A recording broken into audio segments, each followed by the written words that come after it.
या नमस्कार. सर्वांचं या डिजिटल प्लॅटफॉर्मवरती मी स्वदेश परिवारातर्फे मनापासून स्वागत करतोय.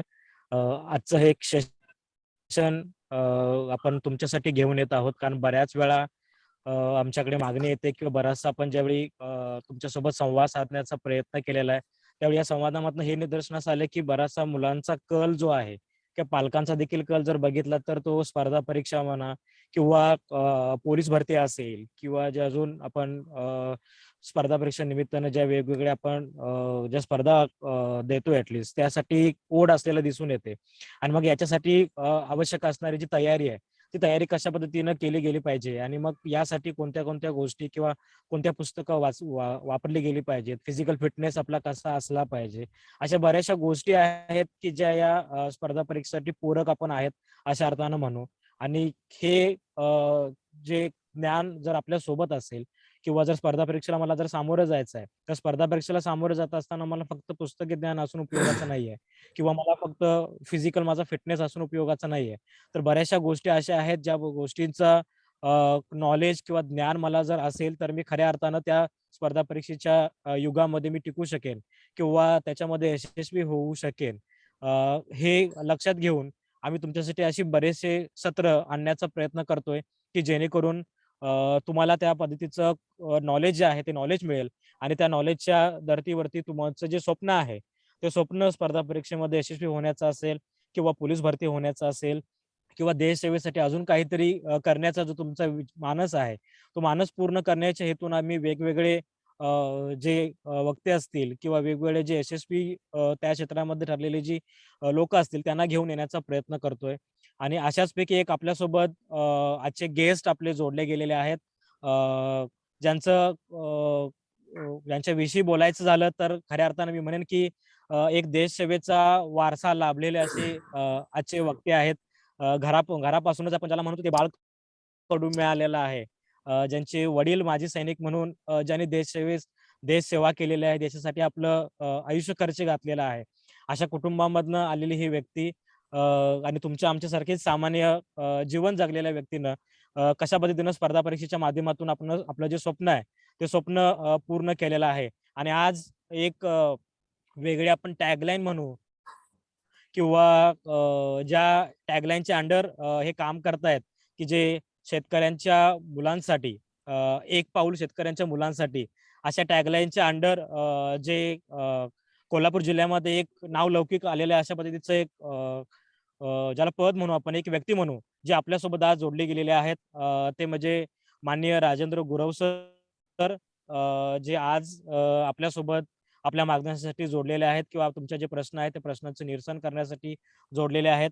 सध्या ते वरिष्ठ गुप्तवार्ता अधिकारी म्हणून कोल्हापूर जिल्ह्यासाठी काम पाहत आहेत आणि हे काम पाहत असतानाच देखील त्यांचं जे कार्य आहे ते कार्य ॲटलिस्ट जर तुम्ही त्यांच्या तोंडून ऐकाल तर बऱ्याचशा एक महत्वाकांक्षी व्यक्ती काय असतो आणि एक महत्वाकांक्षा जर उराशी बाळगली किंवा एक आत्मविश्वास जर आपण उराशी बाळगला तर ती व्यक्ती काय काय करू शकते, त्याचं एक उत्तम उदाहरण, ज्वलंत उदाहरण म्हणून आपल्यासमोर आज राजेंद्र गुरव सर आहेत. आणि त्यांना आम्ही तुमच्या भेटीला आणण्याचा प्रयत्न केलेला आहे की जेणेकरून त्यांचं जे जो प्रवास आहे लहानपणापासूनचा आतापर्यंतचा आणि आता त्यांचं जे असणारी जी स्वप्न आहेत किंवा त्यांनी त्यांच्या आता या छोट्याशा वयामध्ये जे अचीव केलेले जे स्वप्न आहेत ते जर त्याच्या तोंडून ऐकाल तर तुमच्यामध्ये अजून तो आत्मविश्वास निर्माण होऊन जाईल आणि त्याच्या बळावर जे तुम्ही स्वप्न उराशी बाळगलेले आहेत ती पूर्ण होण्यासाठी नक्कीच तुम्हाला एक मदत होईल असा विश्वास बाळगून मी ऍटलिस्ट राजेंद्र गुरव सरांना विनंती करतो की त्याने एक आपलं ओळख आमच्या या प्लॅटफॉर्मवरती पार्टिसिपेट झालेल्या मुलांना ऍटलिस्ट सांगावं. Yes Gurav sir. ठीक आहे सर. माझा आवाज सर्वांना येतो का व्यवस्थित? Yes yes. माने सर, आपल्याला आवाज येतो ना माझा व्यवस्थित? येस माझा आवाज सगळ्यांना येतो का व्यवस्थित? नक्की. Yes sir. बघा, बऱ्याच दिवसापासून बऱ्याच वर्षापासून मी विद्यार्थ्यांना मार्गदर्शन करत असतो. डिजिटल माध्यमातून असेल, प्रत्यक्ष शाळेमध्ये असेल, वेगवेगळ्या कार्यक्रमांच्या निमित्तानं असेल, नेहमी मार्गदर्शन करत असतो. त्याचाच एक भाग म्हणून बऱ्याच वर्षापासून आमचं चालू होतं की रायगड किंवा कोकण परिक्षेत्रामध्ये, कोकण भागामध्ये जी मुलं आहेत ते अतिशय हुशार असतात, पण त्यांना स्पर्धा परीक्षा किंवा तत्सम ज्या एक्झाम असतात यांची माहिती व्यवस्थित मिळत नाही किंवा मार्गदर्शन व्यवस्थित होत नाही, तेव्हा माझी इच्छा होती की बाबा आपण रायगडच्या विद्यार्थ्यांना गायडन्स करावं. आणि तो योग आज स्वदेश फाउंडेशनच्या माध्यमातून आज आलेला आहे. आता मुळात आपण बोलत असताना 3 ते 4 मुद्द्यांच्यावर बोलणार. मी कसा घडलो, सध्या मला घडण्यासाठी काय करावं लागेल, आणि भविष्यात तुम्हाला कसं घडायचं आहे, आणि एकंदर स्पर्धा किती आहे आणि त्या स्पर्धेला कसं सामोरं जायचं आहे. माझा विचार करता तुमच्यासारखाच सर्वसामान्य कुटुंबातला ग्रामीण भागामध्ये राहणारा मुलगा माने सरांच्यावरच कॉलेजला होता 11वी-12वीला. 12वी झाल्यानंतर शिक्षक होण्याचं स्वप्न होतं, पण ते शिक्षक होण्याचं स्वप्न पूर्ण नाही झालं. म्हणून कुठेतरी पोलीस भरतीचा प्रॅक्टिस केलं. मी पोलीस भरती झालं 2004ला. तर हे पोलीस भरती होत असताना सुद्धा फार हुशार होतो का, तर नाही. तर थोडा थोडा सराव करत लोकांचं मार्गदर्शन घेत मी पोलीस भरती झालो 2004ला कॉन्स्टेबल म्हणून मुंबईला पोलीस कॉन्स्टेबल झाल्यानंतर माझं 12वी पर्यंत शिक्षण पूर्ण झालं होतं. त्यानंतरचं शिक्षण घ्यायचं की नाही हा प्रश्न माझ्या समोर होता.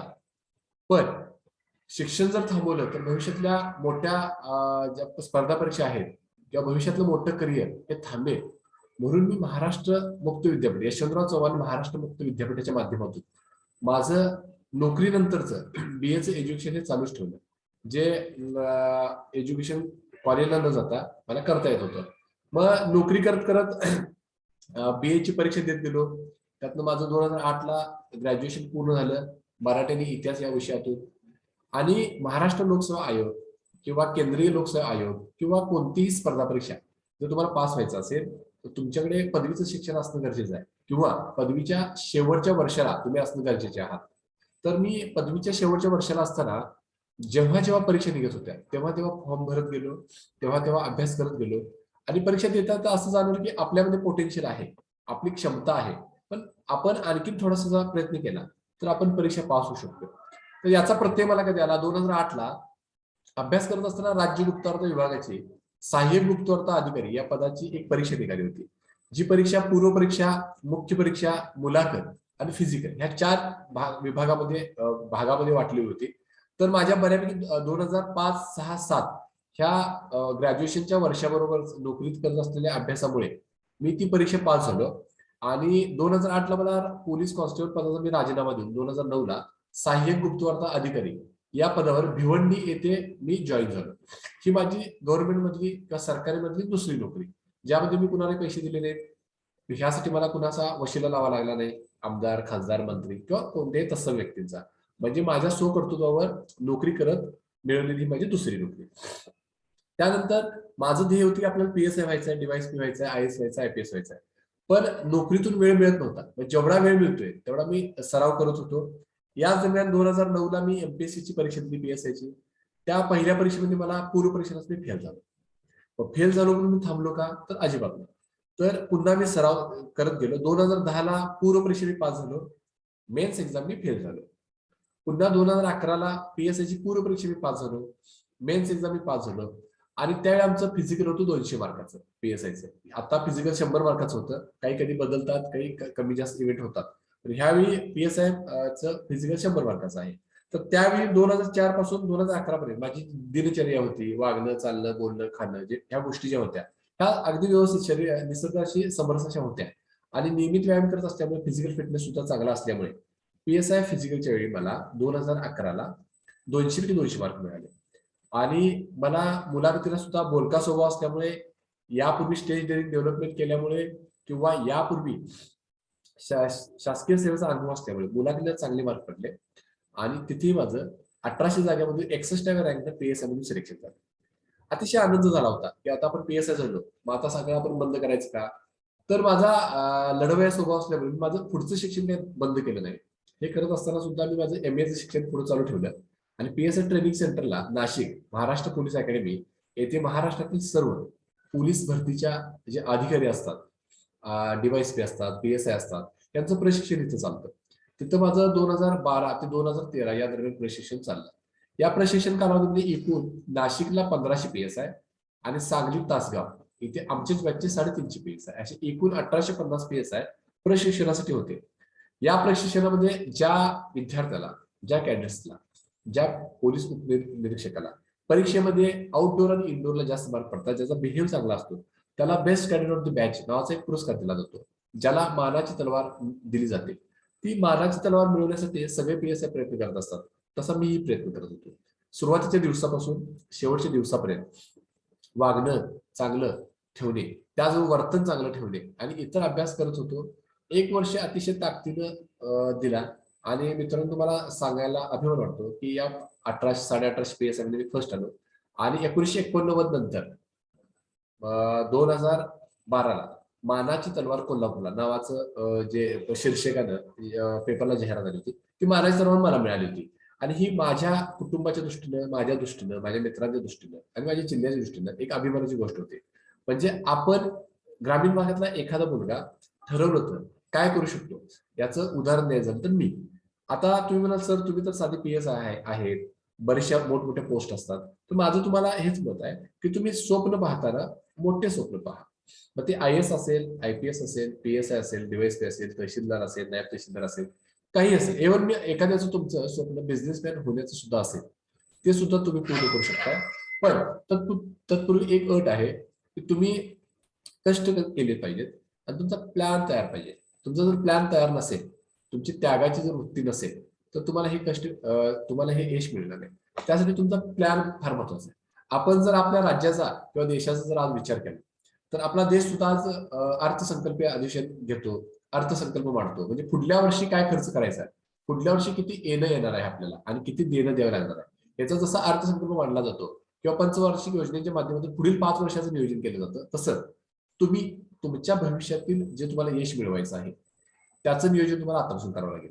उदाहरणार्थ जर तुम्ही एखादा विद्यार्थी MPSC देणार असेल, स्पर्धा परीक्षा देणार असेल, तर ग्रॅज्युएशन झाल्यानंतर स्पर्धा परीक्षा देण्यापेक्षा 12वी नंतर ग्रॅज्युएशनला असतानाच आपण कोणती स्पर्धा परीक्षा देणार आहोत याची जर आपण माहिती घेतली, त्या स्पर्धा परीक्षेची माहिती घेतली, त्याला कोणता अभ्यासक्रम असतोय याची माहिती घेतली आणि ग्रॅज्युएशनच्या पहिल्या वर्षापासून जर आपण लेखी परीक्षेचा अभ्यास कॉलेजच्या परीक्षेबरोबर कॉम्पिटेटिव्ह एक्झामचा सुद्धा जर सराव चालू केला तर ग्रॅज्युएशनच्या शेवटच्या वर्षाला सुद्धा आपल्याला एखाद्या वेळी यश मिळू शकेल. किंवा ते नाही मिळालं तर ग्रॅज्युएशन संपल्या पहिल्या 1 ते 2 वर्षामध्ये तुम्हाला यश मिळू शकेल. आता ही झाली माझी माहिती तुम्हाला सांगितली. सर्वसाधारण ग्रामीण भागातली मुलं शासकीय नोकरींकडे वळत आहेत. मग शासकीय नोकरी म्हटल्यानंतर तुम्हाला शासकीय नोकऱ्या नेमक्या कशा कशामध्ये ह्याची माहिती पाहिजे.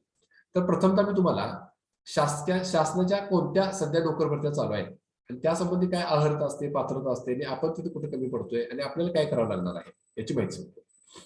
सर्वसाधारण आता कोणती परिस्थिती असू दे, कोविड येऊ दे, ओमिक्रॉन येऊ दे किंवा कोणती एनी सिच्युएशनला तुमची सैन्य भरती आणि पोलीस भरती ही नियमित भरती निघते किंवा आरोग्य विभागाची भरती. तर आपण सुरुवातीला आरोग्य विभागाची भरतीवर येऊया. आरोग्य विभागाच्या ह्या भरत्या ह्या अत्यंत महत्वाच्या भरत्या आहेत. कोणत्या परिस्थितीमध्ये ह्या भरतींची भरती होते. मागील काही दिवसामध्ये आरोग्य विभागाच्या वर्ग क आणि वर्ग ड च्या भरत्या झाल्या. त्या भरत्या बऱ्याच विद्यार्थ्यांनी दिल्या असतील आणि काही विद्यार्थी सराव सुद्धा करत असतील. काही विद्यार्थ्यांचा क वर्गाच्या भरतींचा निकाल सुद्धा लागलेला आहे. तुमच्यापैकी काही विद्यार्थ्यांचे मित्र परिवार किंवा मित्र मैत्रिणी पण भरती पण झाले असतील. तर ह्या भरत्या शक्यतो लेखी परीक्षेच्या स्वरूपात असतात. इयत्ता 8वीचा जर आपण गणित विषयांचा अभ्यास बघितला किंवा इयत्ता 8वी, 9वी, 10वी मराठी व्याकरण आणि इतर विषयांचे जर विषय जर बघितले तर या विषयांचाच अभ्यास जो आहे तो स्पर्धा परीक्षेला बऱ्यापैकी अभ्यास असतो. माझा आवाज येतो ना? हा. तर आपण पोलीस भरतीचा विचार करूया. महाराष्ट्रामध्ये दरवर्षी 9 ते 10,000 मुलांची पोलीस भरतीची बॅच घेतली जाते. काही कोविडचा जर अपवाद वगळला तर 2014 पासून किंवा RR पाटील जेव्हा होते तेव्हापासून दरवर्षी 7 ते 8,000 पदांची भरती होते. या वर्षी सुद्धा 2022ला 13,000 पदांची पोलीस भरतीची बॅच घेतली जाणार आहे. तर पोलीस भरतीला नेमकं काय करावं लागतं? तर पोलीस भरतीला शैक्षणिक अर्हता इयत्ता 12वी विद्यार्थी मुलगा किंवा मुलगी इयत्ता 12वी पास असावी.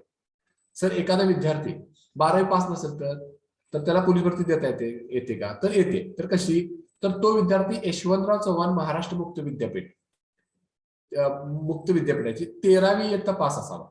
13वी इयत्ता पास असेल तर त्या विद्यार्थ्याला पोलीस भरती देता येते. महाराष्ट्रातले सगळे विद्यार्थी महाराष्ट्रातली पोलीस भरती देऊ शकतात. आता महाराष्ट्र पोलीस भरती म्हटल्यानंतर बऱ्याच जणांना जाणवत असतं की रायगड पोलीस भरती का फक्त? तर नाही. तर एकूण 59 आस्थापनांच्यावर भरती घेतली जाते. जसं की SRPF चे 18 ग्रुप आहेत. एकूण आपले 10 परिक्षेत्र आहेत, 10 आयुक्तालय आहेत, आणि प्रत्येक जिल्ह्याची भरती वेगळी होती. जशी सिंधुदुर्गची, रत्नागिरीची, रायगडची, मुंबई शहरची, नवी मुंबईची अशी वेगवेगळी भरती होती. आणि एसआरपीच्या 18 ठिकाणी भरती होते. त्याचबरोबर जेलच्या 3 ठिकाणी भरती होते, रेल्वेच्या 3 ठिकाणी भरती होते, म्हणजे Pune railway, Aurangabad railway, Nagpur railway. त्यामुळे तुम्ही ह्या 59 ठिकाणी किंवा 3 ते 4 ठिकाणी फॉर्म भरू शकता. म्हणजे एका रेल्वे आस्थापनाला, एका जेल आस्थापनाला, एका एसआरपी आस्थापनाला आणि एका जिल्हा पोलीस आस्थापनाला तुम्ही फॉर्म भरू शकता. सर बोला. आवाज येत नाही आपला. I think Guru sir I think बोलू शकतो तिथे आहे त्यांचा माईक तुमचा आवाज मला येत नाही. माने सर काय म्हणताय? त्यांचा माईक चुकून अनम्यूट झाला असेल.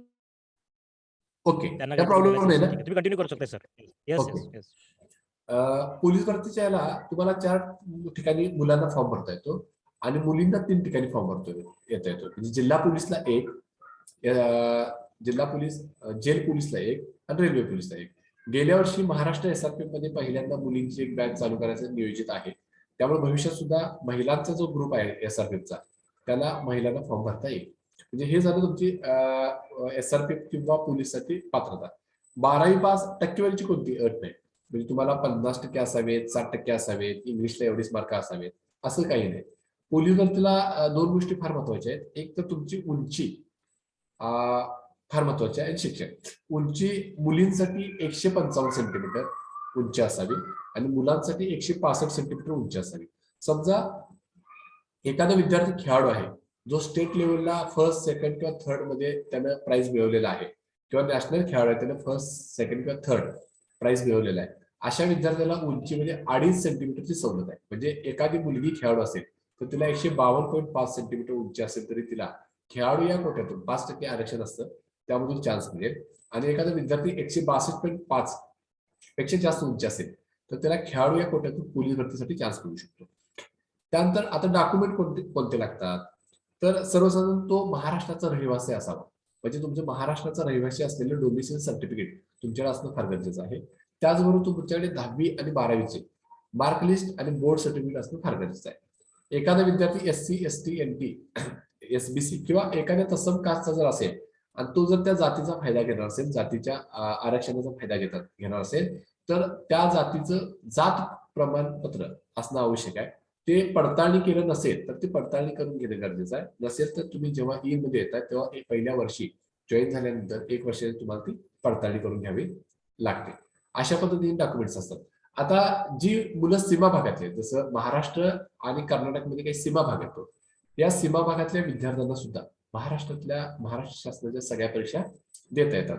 तर त्यासाठी त्यांना फक्त सीमा भाग जे 865 गावं घोषित केलेले सीमा भाग म्हणून त्या गावातीलच मुलांना तो चान्स मिळतो. या व्यतिरिक्त कोणते डॉक्युमेंट जर लागत असतील तर त्या जिल्हा आस्थापन जेव्हा भरती जाहिरात काढते ते जाहिरातीमध्ये मेन्शन करते. सगळ्यात महत्वाचा मुद्दा इथं मला सांगावा लागतो डॉक्युमेंटचा की महिला आरक्षणाचा दाखला नावाचा एक दाखला आहे. प्रत्येक मुलीला तो महिला आरक्षणाचा दाखला भरतीसाठी आवश्यक असतो. जर तो महिला आरक्षणाचा दाखला तुमचा उचित तारखेचा नसेल तर तुम्ही भरती झाल्यानंतर सुद्धा तुम्हाला तिथे जॉईन करून घेतलं जातं. उदाहरणार्थ समजा 2022 ची भरतीची तारीख समजा मार्च 2022 असेल तर जेव्हा भरतीचा कालावधी असतो तेव्हा तो दाखला तुम्ही काढणं गरजेचं असतं. तुमचा फॉर्म सबमिट झाला, ऑनलाईन ऍप्लिकेशन सबमिट झालं की त्यानंतर तुमचा तो बॅक डेटेडचा किंवा परीक्षा फॉर्म भरल्यानंतरचा जो दाखला आहे महिला आरक्षणाचा तो दाखला गृहीत धरला जात नाही. तुमचं महिला आरक्षण होत नाही तर तुम्ही पुरुष आरक्षणामध्ये जाताय.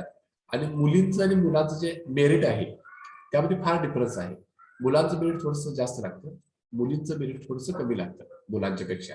पण जर डॉक्युमेंट व्यवस्थित असतील तर तुम्ही भरती होऊ शकता, काय प्रॉब्लेम नाही. आता याला शारीरिक पात्रता काय काय लागते तर तुम्हाला सांगितले तुमची उंची मुलींची 155 असावी लागते, मुलांची 165 असावी लागते. आणि वजन लागतं का तर उंचीच्या प्रमाणात वजन असावं. वजनाची कोणतीही अट नाही, वजन कमी असेल तरी चालते. फक्त मुलांसाठी छाती न फुगवता आणि फुगवून असे 2 क्रायटेरिया आहेत. म्हणजे मुलग्याची न फुगवता छाती ही 78 सेंटीमीटर असावी आणि ती किमान 5 सेंटीमीटर एक्स्ट्रा फुगावी. म्हणजे एखाद्या मुलग्याची छाती समजा 78 सेंटीमीटर असेल तर त्याची 83 पेक्षा जास्त फुगलेली असेल. एखाद्या विद्यार्थ्याची छाती 90 असेल न फुगवता तर त्याची फुगून 95 ते 96 व्हावी अशी अपेक्षा असते.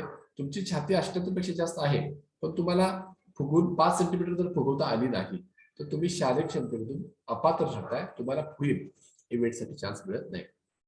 जर 2004 पासून आजपर्यंत महाराष्ट्र पोलीस भरतीचा जर विचार केला आपण, तर त्यामध्ये 2004 ला आणि टिल 2017 पर्यंत परीक्षेसाठी पहिल्यांदा ग्राउंडची परीक्षा व्हायची. 2019 ला पहिल्यांदा लेखी परीक्षा झाली, ज्याची संपूर्ण प्रोसेस आता झालेली आहे. आता इथून पुढे ही भरती होईल 2022 पासून. पहिल्यांदा शारीरिक चाचणी होईल. आता शारीरिक चाचणीमध्ये कसं होतं बघा, गव्हर्नमेंट किंवा महाराष्ट्र शासन कधी कधी इव्हेंट वाढवतं, कधी इव्हेंट कमी करतं. काही इव्हेंट 5 किलोमीटरचे असतात, काही 1600 मीटरचे असतात. तर 2022 ला पोलीस भरती कशी होणार आहे सांगतो. मुलांसाठी एकूण 5 इव्हेंट असणार आहेत. एक 1600 metre running, 2 100 metre running, 3 pullups मारायचे, 4 लांब उडी आणि 5 गोळाफेक. आणि मुलींसाठी 4 इव्हेंट असणार आहेत.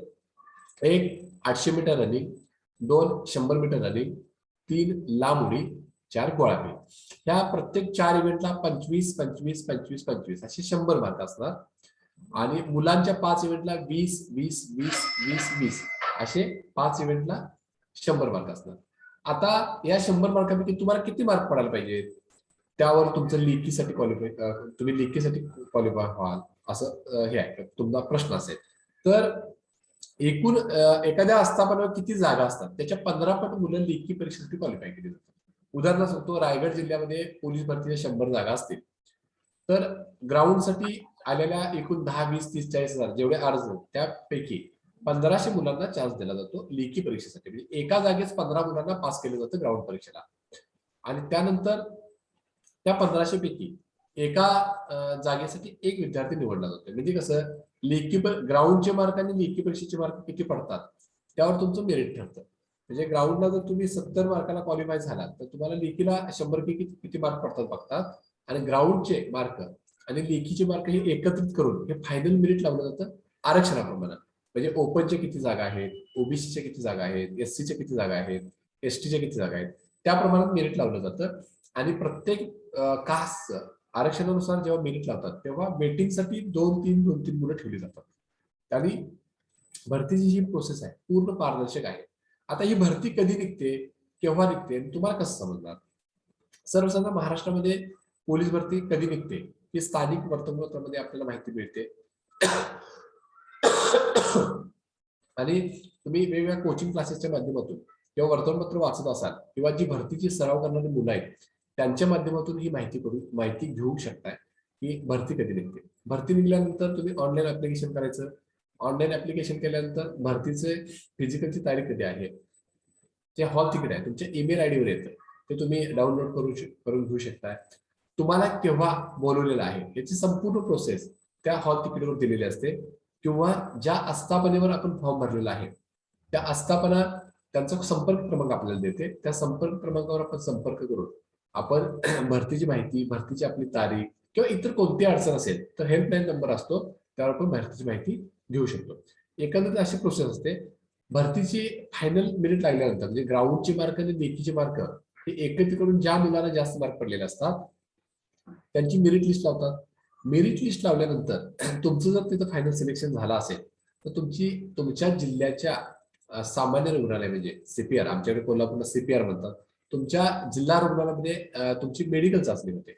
मेडिकल तुम्ही फिट झालात, मेडिकल चाचणीला फार काही प्रॉब्लेम येत नाही, एवढं फिजिकल करणारा विद्यार्थी हा अनफिट असू शकत नाही, मेडिकल व्यवस्थित केलं जातं. त्यानंतर साक्षांकन नमुना नावाचा एक फॉर्म भरून घेतला जातो आणि तुम्हाला जॉईनिंगची तारीख दिली जाते.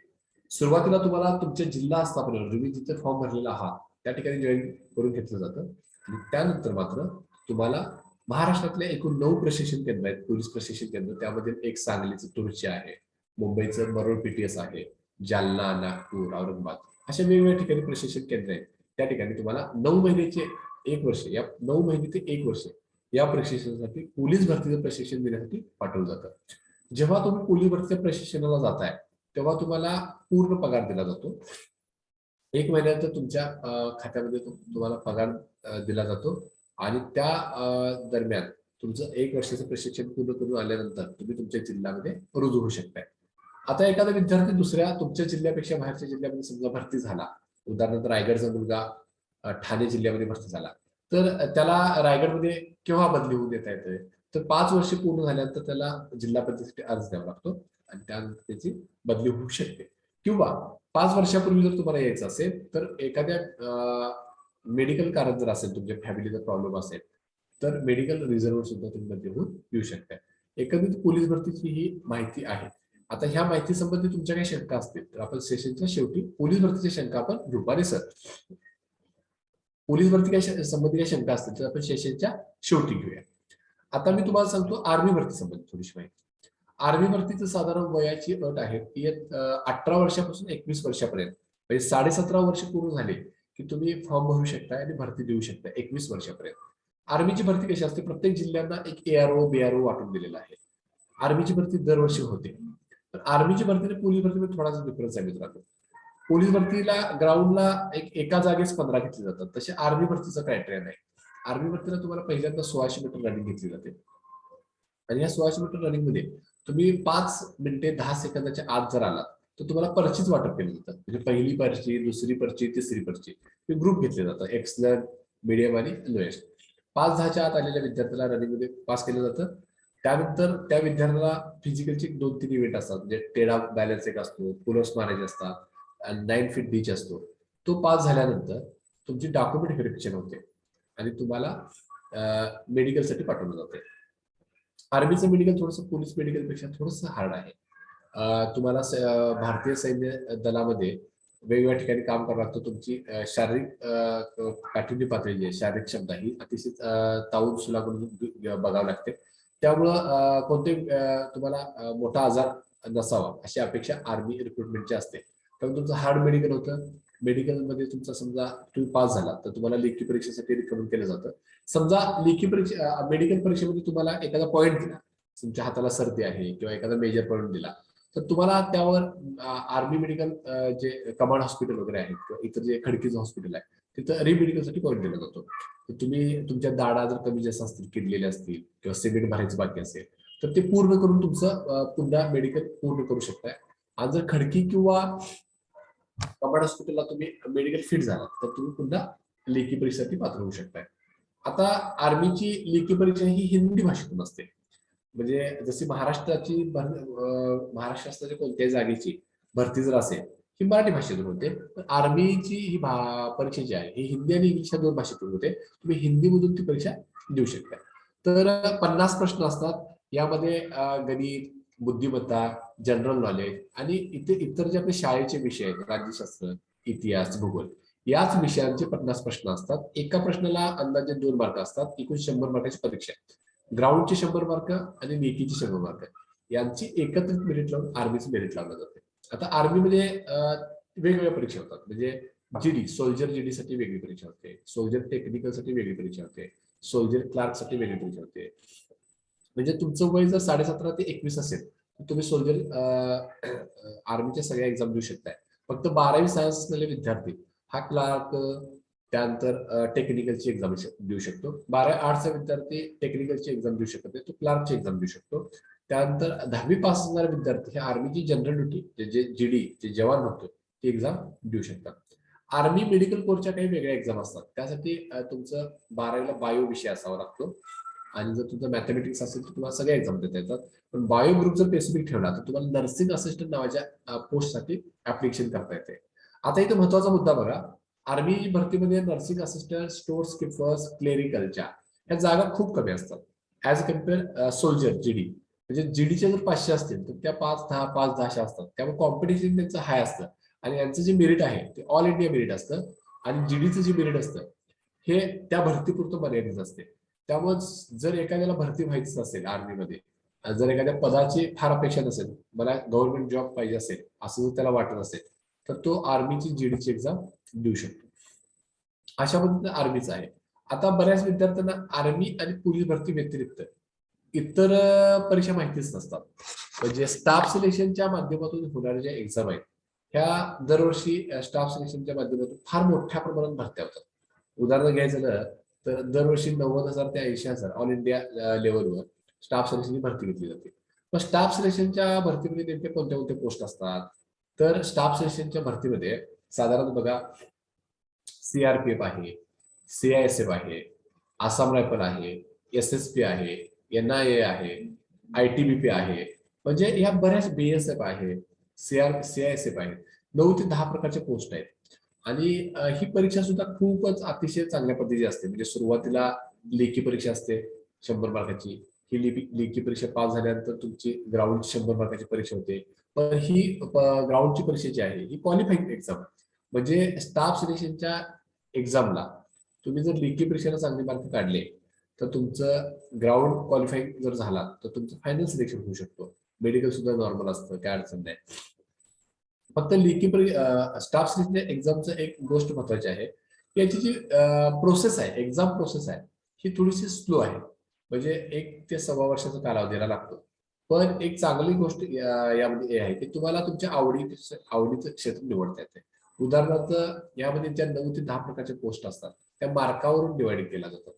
ज्याला सगळ्यात हायेस्ट मार्क आहे त्याला जो प्रेफरन्स त्यांना दिलेला आहे त्या प्रेफरन्सची नोकरी मिळू शकते. म्हणजे प्रेफरन्सेस असतात सीआयएसएफची चांगली नोकरी, कारण ती एअरपोर्टवर किंवा सेंट्रल औद्योगिक जे केंद्र आहेत मोठी मोठी, जसं जेएनपीटी आहे किंवा मोठमोठे हब आहे, अशा ठिकाणी त्यांची सिक्युरिटी असते. बीएसएफ थोडंसं हार्ड आहे, म्हणजे बॉर्डर सिक्युरिटी फोर्स, तिथे बॉर्डरवर काम केलं जातं. सीआरपीएफ जसं सेंट्रल रिझर्व्ह पोलीस फोर्स, केंद्रीय राखीव पोलीस बल, या ठिकाणी जसं तुम्हाला जास्त मार्क पडतात त्याप्रमाणे तुम्ही चांगल्या चांगल्या पोस्टवर शेवटपर्यंत येत आहे. आणि लास्ट जे आहे की आसाम रायफल, म्हणजे ज्याचं सिलेक्शन होतंय पण सगळ्यात कमी मार्क आहेत असा मुलगा आसाम रायफलला जॉईन होऊ शकतो. म्हणजे आसाम रायफलच्या ठिकाणी तिथे आसाम, पूर्वेकडील आपली जी 7 राज्य आहेत त्या राज्यामधील सीमा सुरक्षा किंवा इतर जी काम आहेत तुम्हाला करावं लागतं. आणि सगळ्यात महत्वाचं म्हणजे गेल्या अनेक वर्षापासून महाराष्ट्रातल्या मुलांचं जे स्टाफ सिलेक्शन मध्ये सिलेक्ट होण्याचं जे प्रमाण आहे ते अतिशय चांगलं आहे. म्हणजे पूर्वी कसं व्हायचं, महाराष्ट्राच्या वाट्याला जेवढ्या जागा यायच्या त्या कम्पेअर मुलं त्या प्रमाणात जात नव्हती. पण आता काय व्हायला की बऱ्यापैकी मुलं सिलेक्ट होण्याचं प्रमाण जास्त आहे. पूर्वी स्टाफ सिलेक्शनच्या 20,000, 30,000, 40,000 जागा निघत होत्या पर वर्षी, दरवर्षी. यावर्षी काय झालं की मागील 1-2-3 वर्षापासून 90,000, 80,000, 1,25,00,000 अशा पद्धतीच्या जागा निघाल्या आल्यात. आणि त्यातल्या त्यात महाराष्ट्राला जागा मिळण्याचं जे प्रमाण आहे ते जास्त आहे. त्यामुळं तुम्ही नोकरी संदर्भ असेल किंवा एम्प्लॉयमेंट न्यूज असेल की यांचा जास्तीत जास्त सराव करा. म्हणजे एखाद्या वेळी तुम्ही जेव्हा बाजारात जाताय किंवा एखाद्या वेळी तुम्ही इकडे तिकडे फिरताय किंवा इतर पैसे खर्च करताय, त्याऐवजी जर तुम्ही नोकरी संदर्भ विकत घेतला आठवड्याला किंवा तुम्ही मोबाईलवर जेव्हा व्हॉट्सअपवर असताय किंवा फेसबुकवर असताय, तेव्हा जर तुम्ही फेसबुक किंवा व्हॉट्सअपवर राहण्याऐवजी जर तुम्ही एम्प्लॉयमेंट न्यूज ह्या चॅनेलकडे गेलात किंवा युट्यूबवर कोणती भरती निघाली याची माहिती घेतली किंवा बऱ्यापैकी नोकरीच्या काय संधी आहेत, काय क्वालिफिकेशन आहे याची जर माहिती घेतली तर बऱ्यापैकी तुम्हाला नवीन निघालेली जी भरती आहे त्यांची माहिती मिळू शकते. त्यामुळे स्टाफ सिलेक्शन हा आपल्या ग्रामीण भागातल्या विद्यार्थ्यांसाठी नोकरी मिळत अतिशय चांगला पर्याय आहे. हे झालं स्टाफ सिलेक्शन. ह्या 3 भरत्या सध्या अतिशय चांगल्या पद्धतीने चालू आहेत. त्यामध्ये स्टाफ सिलेक्शन असेल, पोलीस भरती असेल, आर्मी भरती असेल. तर ह्या 3 भरती तुम्ही तयारी करा. आणि एक अतिशय चांगली नोकरी जर आपण म्हटली तर वनरक्षक नावाची भरती निघते. महाराष्ट्र फॉरेस्ट सेवेमध्ये वर्ग 3चं हे पद आहे. बऱ्यापैकी ग्रामीण भागातली मुलंच वनरक्षक पदासाठी आपल्या सिलेक्ट होतात. आता बघा, जे आपल्या ग्रामीण भागामध्ये वनांचं रक्षण करणारा जो फॉरेस्टर असतो, अधिकारी असतो, त्यांच्या अंडर जे असतात वर्ग 3चे, तर वनरक्षक नावाचं पद आहे. 12वी पास असलेले विद्यार्थी ही परीक्षा देऊ शकतो आणि मुली सुद्धा देऊ शकतात. म्हणजे आर्मीची एक्झाम मुली आणि मुलं हे दोन्ही देऊ शकतात. त्यामुळे मागच्या 2 वर्षापासून आर्मी भरतीमध्ये मुलींची वेगळी विंग चालू झालेली आहे. पहिल्या वर्षी 100, दुसऱ्या वर्षी 99, तिसऱ्या वर्षी 100 अशा 3 बॅचेस मुलींच्या घेतल्या गेलेल्या आहेत. पण त्यामध्ये प्रॉब्लेम काय झाला की तुम्ही 10वी आणि 12वीला शिकत असताना जसं तुमच्या मार्कांवर दुर्लक्ष करताय त्याचा तोटा त्या मुलांना झालेला आहे. कसं म्हणतो, गेल्या वर्षी मुलींची जी आर्मी भरती झाली त्यामध्ये ज्या मुलींनी जे फॉर्म भरले होते ज्या मुलीला 86% मार्क आहे, 86% मार्क असणाऱ्या मुलीला लेखी परीक्षेतून चान्स मिळाला होता. तर तुम्हाला मार्क हे चांगलं 10वी आणि 12वीला मार्क चांगला असणं फार गरजेचं आहे. आणि पहिल्यांदा लेखी परीक्षा झाली लेखी परीक्षा झाली. लेखी परीक्षेमध्ये महाराष्ट्र पूर्ण देशभरातून 1500 मुली क्वालिफाय केल्या गेल्या आणि या 1500 मधून ग्राउंडच्या बेसवर म्हणजे मुलाखतीच्या बेसवर नंतर 100 मुली भारतीय सैन्य दलामध्ये घेतले गेले. तर तुम्ही जर विशेष परिश्रम घेतले, जर सराव व्यवस्थित केला, तर भारतीय सेना, स्टाफ सिलेक्शन, आर्मी, पोलीस मध्ये तुम्ही भरती होऊ शकता. वनरक्षक सुद्धा ही जी एक्झाम आहे, तर वनरक्षक मध्ये सुद्धा तुमचा फिजिकल फिटनेस फार चांगला असणं गरजेचं आहे. जसं मुलांसाठी 5 किलोमीटर रनिंग, मुलींसाठी 3 किलोमीटर रनिंग असं इव्हेंट असतात. त्यामध्ये पहिली येणारी मुलं घेतली जातात. तर तुमची प्रॅक्टिस फार चांगली असणं गरजेचं आहे. आणि महाराष्ट्र शासनाची किंवा केंद्र शासनाची कोणती एक्झाम जर तुम्ही घेतली, तर यामध्ये तुम्हाला लेखी परीक्षेला चांगले मार्क पडणे, त्याशिवाय तुम्हाला भरती होण्याचं प्रमाण कमी, म्हणजे भरती होणारच नाही.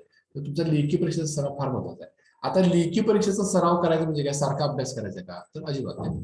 लेखी परीक्षेचा सराव चांगला करायचा म्हणजे तुम्ही नियमित वर्तमानपत्र वाचलं पाहिजे, त्याचबरोबर तुम्ही नियमित बातम्या बघितल्या पाहिजे, आणि तुम्ही नेहमी मित्रांच्या मैत्रिणींच्या मध्ये ग्रुप डिस्कशन तुमचा अभ्यास तुम्ही केला पाहिजे. अशा घ्या, जेवढा अभ्यास तुमचा वर्तमानपत्र, न्यूजपेपर, न्यूज बघून जेवढा होतो किंवा डिस्कस जेवढा अभ्यास होतो, तेवढा अभ्यास तुमचा अभ्यास म्हणजे प्रत्यक्षात अभ्यास करणं होत नाही. आणि तुमचं नियोजन जर असेल तर अभ्यास होऊ शकतो. आता मी थोडंसं हे आतापर्यंत रेग्युलर भरतीवर बोललो, पोलीस भरती, आर्मी भरती, स्टाफ सिलेक्शन किंवा वनरक्षक. तर एमपीएससी बद्दल थोडंसं बोलूया. एमपीएससी महाराष्ट्र लोकसेवा आयोगामार्फत आपल्या वर्ग 3, वर्ग 2, वर्ग 1च्या जागा महाराष्ट्रामध्ये भरल्या जातात. तर कोणत्या कोणत्या जागा भरल्या जातात? प्रामुख्याने हायेस्ट जागा जर म्हणली, हायेस्ट चांगली पोस्ट, तर उपजिल्हाधिकारी, डीवायएसपी, डेप्युटी सीओ किंवा सेलटेक्स ऑफिसर, इन्कम टॅक्स उत्पादन शुल्क ऑफिसर, अशा मोठमोठ्या जागा भरल्या जातात. तहसीलदार असेल, नायब तहसीलदार असेल, बीडीओ असेल, त्या टॅक्स असिस्टंट असतील, ह्या जागा भरल्या जातात महाराष्ट्र लोकसेवा आयोगामार्फत. आता ह्या परीक्षेसाठी तुमचे क्वालिफिकेशन काय असावं? एक तर तुम्ही पदवीच्या शेवटच्या वर्षाला असावेत किंवा तुमचं ग्रॅज्युएशन झालेलं असावं. तर हा जर ह्या परीक्षेचं जर तुम्ही www.mpsc या वेबसाईटवर जर गेलात आणि जर बघितलं, तर ह्या संपूर्ण परीक्षेचा अभ्यासक्रम काय आहे, पुढील वर्षात कोणकोणते एक्झाम होणार आहेत, या पोस्टला कोणते वेतन आहे, या पोस्टला कुठं कामाची संधी मिळते, हे संपूर्ण एमपीएससीच्या वेबसाईटला दिलेलं आहे. जाणकार व्यक्तीनं, एमपीएससी करणाऱ्या प्रत्येक मुलानं आणि मुलीनं पहिल्यांदा महाराष्ट्र शासनाची किंवा केंद्र शासनाची लोकसेवा आयोगाची वेबसाईट पाहणं फार महत्वाचं आहे. एमपीएससी ला बघा, एमपीएससी काय आहे, एमपीएससीचा पोर्शन काय आहे, एमपीएससी मध्ये पोस्ट काय आहे, याची जर तुम्हाला माहिती नसेल तर एमपीएससीचा अभ्यास करणं थांबवायला पाहिजे आपण. आणि पहिल्यांदा या गोष्टींची माहिती घेऊन नंतरच आपण एमपीएससीचा अभ्यास करायला पाहिजे.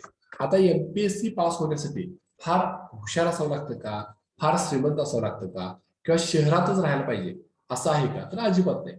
आज जर एमपीएससीचा निकाल आपण बघितला किंवा एमपीएससी पास होणाऱ्या विद्यार्थ्यांचं जे प्रमाण बघितलं, त्यामध्ये ग्रामीण भागातल्या विद्यार्थ्यांचं प्रमाण हे 90 ते 95% ग्रामीण भागातल्या विद्यार्थ्यांचं आहे, नंबर 1. आणि नंबर 2, एमपीएससी पास होणारे विद्यार्थी फार हुशारच असतात असं नाही, तर त्यांना 10वी 12वीला किंवा ग्रॅज्युएशनला फार मार्क पडलेच पाहिजे असं काय नाही. एमपीएससीचा बेसिक क्वालिफिकेशन असं आहे, तुमचं पदवीचं शिक्षण असावं, टक्केवारीची कोणती अट नाही. फक्त तिथे एक आहे, एमपीएससीला यशस्वी व्हायचं असेल तर तुम्हाला प्लॅनिंग, प्रिपरेशन आणि सातत्य फार महत्वाचं आहे. आता तुम्हाला आपलं सेशन झाल्यानंतर एमपीएससी मधून पास झालेल्या काही व्यक्तींना तुम्ही जर भेटला, तर त्यांच्या यशाचं रहस्य काय असं जर विचारलं, तर ते सातत्य नावाचं जे हे आहे, हे त्यांच्या यशाचं रहस्य आहे. सातत्य फार महत्वाचं आहे. एमपीएससी मध्ये देर आहे लेकिन अंतर नाही असं म्हटलं जाते. म्हणजे माझ्यावर अनुभव सांगतो तुम्हाला की 2008 पासून अभ्यास करणारा विद्यार्थी 2012ला मला पीएसआय पोस्ट मिळाली इन सर्व्हिस करत असताना ओपन एमपीएससी पोस्ट मिळाली. तसं जर तुम्ही नियोजनबद्ध अभ्यास केला तर एमपीएससी पोस्ट मिळू शकते. तर एमपीएससीचा अभ्यास कसा करायचा, तर प्रथम तुम्ही बेसिक जी पुस्तकं आहेत, तुम्ही एमपीएससी वेबसाईट बघितली, त्या वेबसाईटमध्ये एमपीएससी सगळ्या पोस्टचा अभ्यासक्रम बघितला, तर ह्या सगळ्या पोस्टसाठी असणारं आवश्यक बेसिक नॉलेज जे आहे, गणित आहे, आहे, मराठी व्याकरण आहे, इंग्लिश व्याकरण,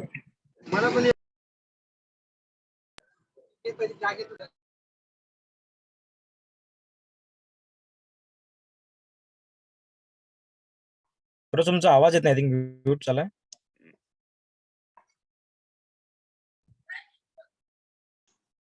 खरंच तुम्ही म्यूट आहात. आता येतो का आवाज? येस आता येतोय, आता येतोय. म्हणजे आताच म्यूट झालं होतं की आधी म्यूट झालं होतं? अगोदर एक मिनिट फक्त म्यूट झाला. ओके, हा, ओके, सॉरी. बघा, एमपीएससीचा जर अभ्यास करायचा झाला तर पहिल्यांदा महत्वाचं म्हणजे एमपीएससीची वेबसाईट तुम्ही पाहणं गरजेचं आहे. आणि एमपीएससी म्हणजे काय, एमपीएससी म्हणजे काय हे आपल्याला माहिती पाहिजे. एमपीएससी मार्फत कोणत्या परीक्षा राबवल्या जातात त्याचा अभ्यासक्रम आपल्याला माहिती करून घेतलं पाहिजे. तर बाजारात वेगवेगळ्या लेखकांची पुस्तके जसे एकनाथ पाटील तात्या आहेत, उमेश रुपनवर आहे, अनिल अंतर्गे आहेत आणि बरेचसे काही पुस्तकं आहेत. विषयानुसार वेगवेगळी पुस्तकं आहेत, कंबाईन काही पुस्तकं आहेत. तर ही पुस्तकं जर आपण बघितली तर आपल्याला बेसिक नॉलेजसाठी या पुस्तकांचा वापर करते. जर तुमचा इयत्ता पहिलीपासून 10वी किंवा 12वी पर्यंत जे शिक्षण आहे याचा जर बेसिक आवाका विषयांचा जर चांगला असेल तर एमपीएससी पास व्हायला तुम्हाला फार अवघड जाणार नाही. म्हणजे तुमचा आतापर्यंत घेतलेलं शिक्षण ह्याची 50% जी काठिण्य पातळी आहे किंवा 50% अभ्यास आहे हा एमपीएससीचा अभ्यास आहे. आणि 50% जो इतर अभ्यास आहे जो चालू घडामोडीचा आहे किंवा ग्रॅज्युएशनच्या कालावधीतला आहे तोच तुम्हाला अभ्यास एमपीएससीला असतो. जर तुमचं 8वीचं गणित परफेक्ट असेल तर एमपीएससी सगळे गणित तुम्ही सोडवू शकताय. 8वीचं इंग्रजी व्याकरण जर तुमचं परफेक्ट असेल तर एमपीएससीचं इंग्रजी व्याकरण तुम्ही सोडवू शकताय. आणि बाकी तुमचं नॉलेज फार महत्वाचं आहे. जे इयत्ता 8वी ते 12वी तुम्ही घेतलेलं आहे वेगवेगळ्या विषयांचं, सायन्सचा विद्यार्थी असेल तर बायोलॉजी, पीसीएमबीचं असेल किंवा आर्ट्सचा विद्यार्थी असेल तर पॉलिटिकल सायन्स असेल, सहकारचा असेल, इकॉनॉमिक्सचा असेल, असं हे शिक्षण तुम्हाला एमपीएससी मध्ये हे उपयोगाला पडतंय.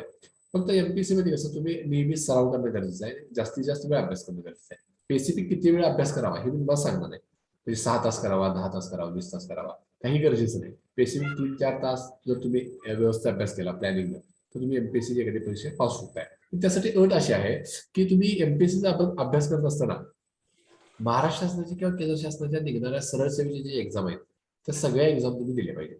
तुम्ही जसं परीक्षांचा फॉर्म भरताय, जसं परीक्षांचा सराव करताय, जसं प्रश्न देताय आणि तुम्हाला येणारा रिझल्ट हा तुमच्या अपेक्षेपेक्षा कमी किंवा जास्त जेव्हा आढळतो तेव्हा तुम्ही स्वमूल्यमापन करताय. आणि जेव्हा स्वमूल्यमापन करताय किंवा मला गणितला किती मार्क पडले, बुद्धिमत्तेला किती पडले, मराठी व्याकरणाला किती पडले, इंग्लिशला किती पडले, तर त्यावरून तुमची प्रगती तुम्हाला हायलाईट होते आणि ऍक्च्युली तुम्ही अभ्यास करायला सुरुवात करताय. या दरम्यान जर शक्य असेल तर एमपीएससीचा पूर्वीपासून अभ्यास करणारी एखादी व्यक्ती असेल, ताई असेल, दिदी असेल, दादा असेल, मामा असेल, काका असेल, कोणी असेल तर त्यांच्या मार्गदर्शनानुसार थोडासा अभ्यास करा. किंवा तुम्ही अभ्यास करत असताना सक्सेस झालेले काही विद्यार्थी आहेत, काही लोक आहेत, त्यांच्या मार्गदर्शनानुसार किंवा त्यांच्या गायडन्सनुसार थोडासा अभ्यास करा. हे पहा, एमपीएससी करत असताना कुठे भटकवून पण चालणार नाही आपल्याला. तर एक विशिष्ट मार्गानं योग्य वेळेनं आपल्याला अभ्यास करणं गरजेचं आहे. तर तो एक पॉईंट फार महत्वाचा आहे. आणि एमपीएससी मध्ये समजा तुम्हाला वाटतं किंवा नाही मला सर एमपीएससी फारच लोड व्हायला आहे तर काय हरकत नाही. वर्ग 3च्या इतर ज्या सरळ सेवेच्या एक्झाम असतात, उदाहरणार्थ राज्य गुप्तचर विभागाची सहाय्यक गुप्तचर अधिकारी पदाची भरती असते, कोर्टाच्या काही शिपाई पदासाठी, स्टेनो पदासाठी भरती असतात. आता बरेचसे विद्यार्थी म्हणत असतील की सर मला कोर्टात काम करायचं आहे, तर तुमचं हँड रायटिंग किंवा तुमचं जर मराठी आणि इंग्लिश टायपिंग जर चांगलं झालं असेल तर तुम्ही क्लेरिकलच्या एक्झाम देऊ शकता. म्हणजे कोर्टात क्लेरिकलला देऊ शकता, एमपीएससी क्लार्क पदासाठी देऊ शकताय, अशा पद्धतीने एक्झाम देऊ शकताय. जर तुमचं शॉर्ट हँड रायटिंग झालं असेल तर तुम्ही स्टेनो पदासाठी कोर्टामध्ये एक्झाम देऊ शकता किंवा इतर ठिकाणी स्टेनो पदासाठी एक्झाम देऊ शकताय. जर तुमचं टायपिंग झालं असेल तर क्लेरिकल पदासाठी तुम्ही पात्र ठरताय. त्यासाठी स्पीड फार महत्वाचं, मराठी 30 किंवा 40, इंग्लिश 30 किंवा 40.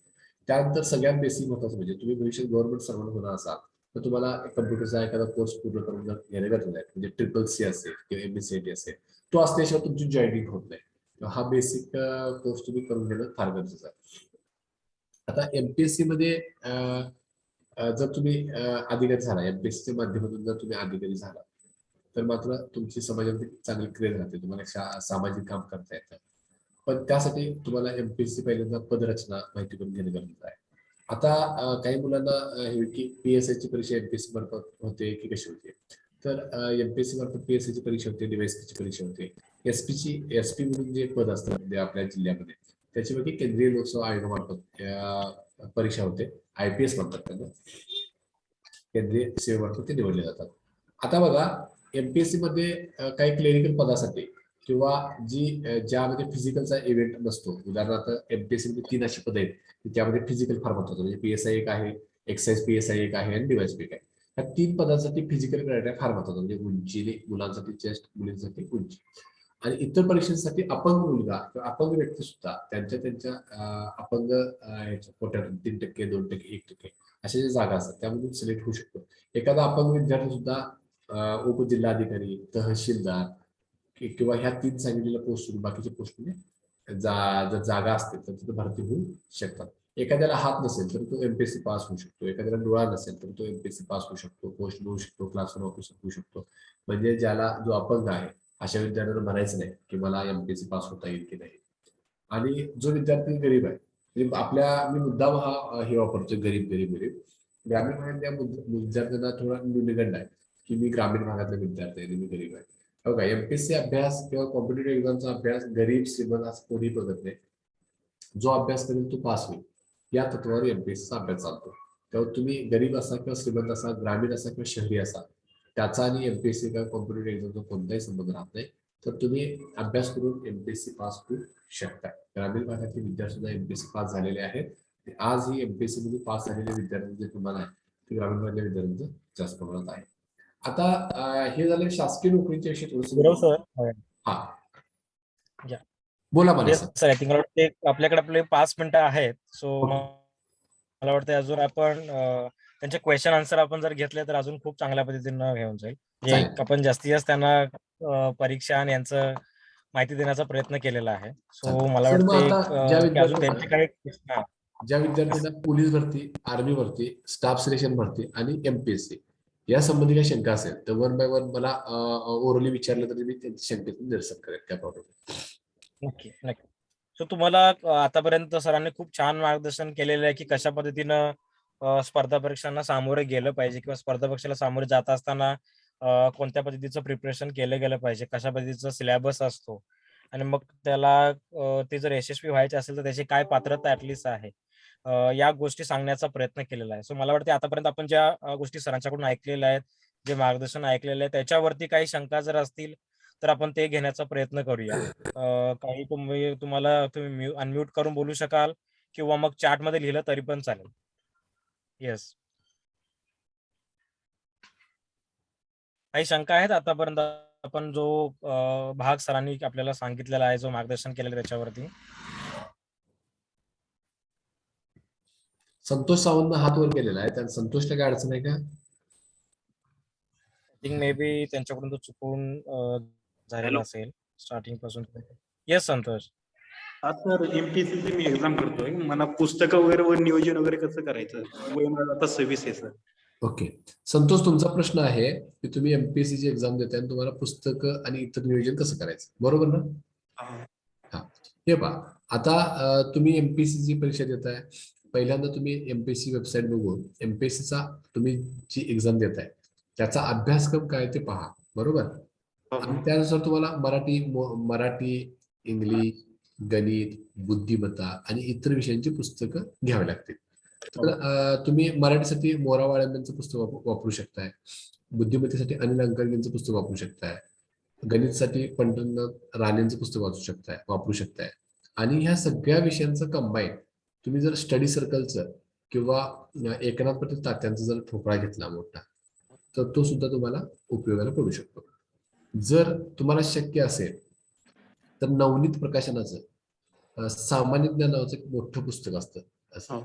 ते जर सामान्य ज्ञान नावाचं पुस्तक जर घेतलं तर बऱ्यापैकी स्पर्धा परीक्षांचा आवाका त्यातून सामान्य ज्ञानमध्ये येतो. आणि चालू घडामोडीला नेहमी दररोजचे न्यूजपेपर, त्यामध्ये प्रामुख्याने लोकसत्ता, सकाळ आणि जर आठवड्याला किंवा मंथली किंवा जे पाक्षिक वगैरे येतात किंवा जे साप्ताहिक येतात ती तुम्ही वाचली तर चालेल. महाराष्ट्र शासनाचं एक हे असतं मंथली, हे असतं, ते सुद्धा तुम्ही घेतलं तरी चालेल.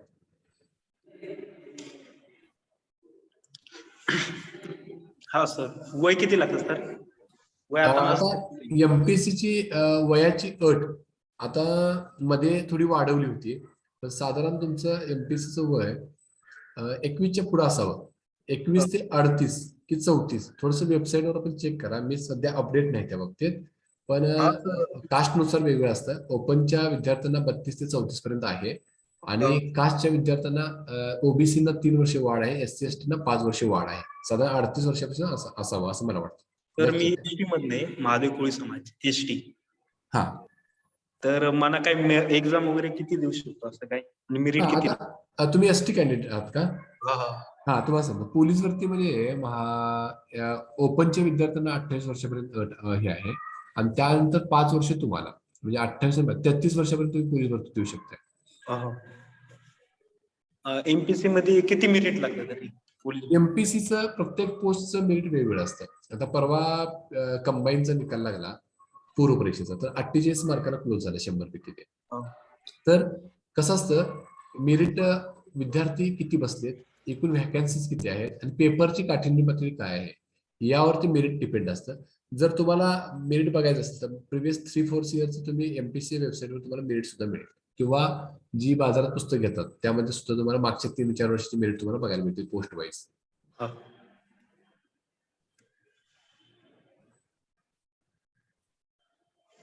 आणखीन कुणाची काही शंका आहे का बाळांनो? येस, अजून कुणाला काही शंका असतील तर चॅट बॉक्स मध्ये टाकू शकतात किंवा गाव सरांना विकास directly समिती निलगिरी धनगरवाडी यांची काही शंका आहे का?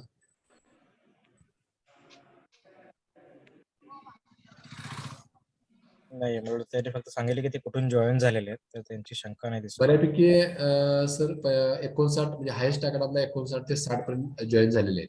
त्यामुळे शंका अपेक्षित आहेत. आपण शंकेचं निरसन करू, काय अडचण नाही.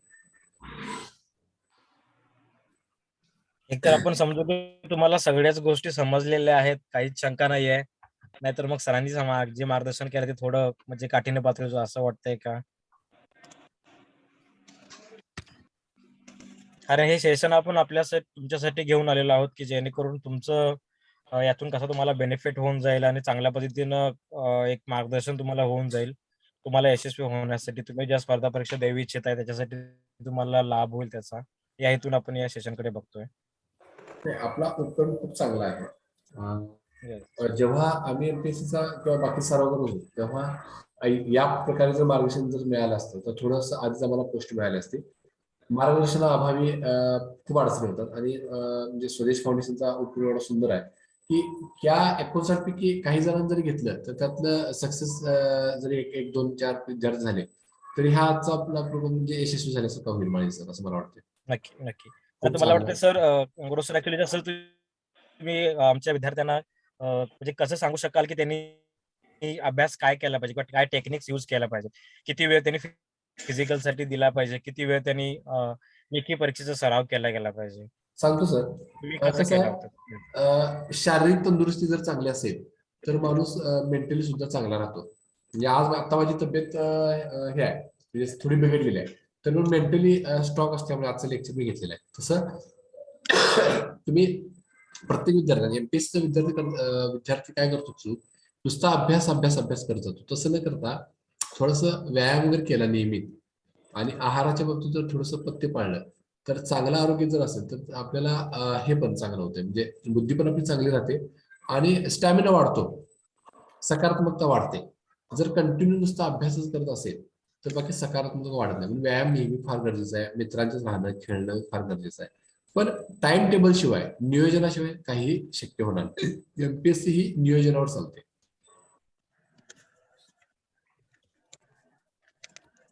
आणि माने सर, मी तुम्हाला म्हणजे अभिवादन सांगतो की आज मी पोलीस दलामध्ये गेले 18 वर्ष काम करतोय. हे करत असताना तुम्ही आता पाहिले माझी शाळा सुद्धा स्वतःची आहे, 1ली ते 12वी पर्यंतची शाळा आहे. पोलीस भरती आर्मी भरतीची अकॅडमी आहे ज्यामध्ये 100 मुलं सध्या पोलीस भरती आर्मी भरती प्रशिक्षण घेतात, किंवा शाळेमध्ये 100 विद्यार्थी आहेत आणि माझे इतर बिझनेस आहेत. तर नोकरी सकाळी 10 ते संध्याकाळी 6-7 पर्यंत नोकरी करत सुद्धा हा 60 ते 70 लोकांचा डोलारा, म्हणजे स्टाफ माझा 60 ते 70 लोकांचा आहे आणि 200 विद्यार्थी आणि इतर व्यवसाय मी सांभाळतोय. म्हणजे जर मानसिकदृष्ट्या जर फिट असेल माणूस तर हे सहज शक्य आहे. त्यामुळं एमपीएससी फार कमी, म्हणजे फार एवढं अवघड नाही. तर माझ्यासारखा माणूस नोकरीच्या परिस्थितीमधून एवढ्या गोष्टी सांभाळू शकत असेल तर एमपीएससीचा अभ्यास करणारा एखाद्या विद्यार्थ्याला फक्त एमपीएससीचा अभ्यास करायला काही हरकत नाही, असं मला वाटतं.